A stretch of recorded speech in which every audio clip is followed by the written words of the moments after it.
महाराष्ट्र की राजनीति में इस वक्त जो हलचल मची है उसने हर किसी को हैरान कर दिया है। डिप्टी सीएम अजित पवार के अचानक हुए निधन के बाद से राज्य के सियासी गलियारों में सन्नाटा तो है, लेकिन पर्दे के पीछे सत्ता के समीकरण बदलने की तैयारी भी जोरों पर है। अब तक कयास लगाए जा रहे थे कि क्या शरद पवार और अजित पवार के गुट फिर से एक होंगे।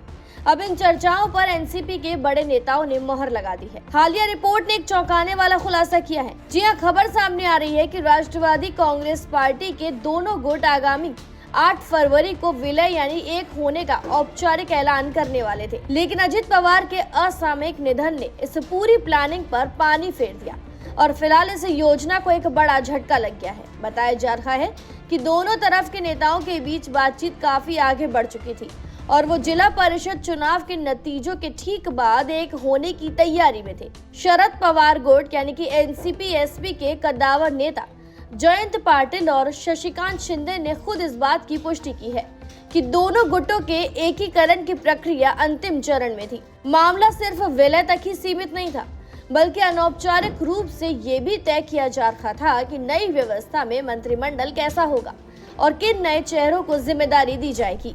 जब एनसीपी के बड़े नेता अजित पवार को श्रद्धांजलि देने बारामती पहुंचे तो वहां माहौल काफी ज्यादा गमगीन नहीं था।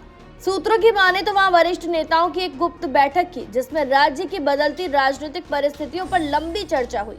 ये विलय सिर्फ दो गुटों का मिलन नहीं, बल्कि शरद पवार वाली एनसीपी के सरकार में शामिल होने की तरफ एक बड़ा कदम माना जा रहा है। फिलहाल स्थिति यह है कि अजित पवार का गुट सत्ताधारी महायुति गठबंधन का हिस्सा है, वहीं शरद पवार का गुट शिवसेना और कांग्रेस के साथ महाविकास अघाड़ी में शामिल है।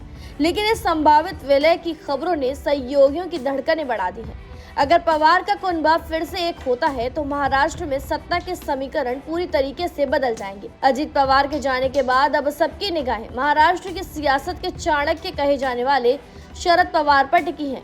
क्या वो अपने बिखरे हुए कुनबे को फिर से समेटने में कामयाब होंगे या महाराष्ट्र की राजनीति में कोई नया मोड़ लेगी? क्या महाराष्ट्र की राजनीति में किसी नए गठबंधन का उदय होगा? ये तो आने वाला वक्त ही बताएगा। फिलहाल जानकारी में इतना ही। खबरों के लिए जरूर सब्सक्राइब करें भारत एक्सप्रेस।